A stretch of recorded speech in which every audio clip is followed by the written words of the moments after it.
இதுக்கு முன்னாடி நீங்க ஸ்வீட்டா சாஃப்டான இடியாப்பம் தானே நீங்க சாப்பிட்டுருக்கீங்க. ஆனா இப்ப சிக்கன் மட்டன் நல்லா தட்டி காரமா சாப்பிட போறோம். என்ன நான் வெஜிடேரியன் ரெடியா? வாங்க போய் ஆர்டர் போடுவோம்.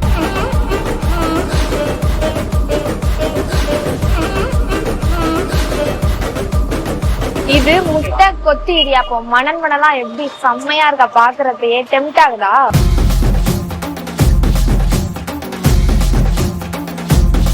சிக்கன் கொத்து இடியாப்பம் நல்லா அப்படி எடுத்து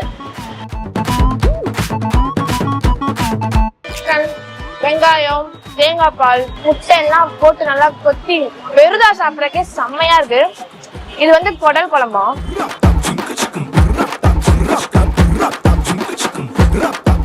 ஐயோ பாக்குறப்பே செம்மையா இருக்கே.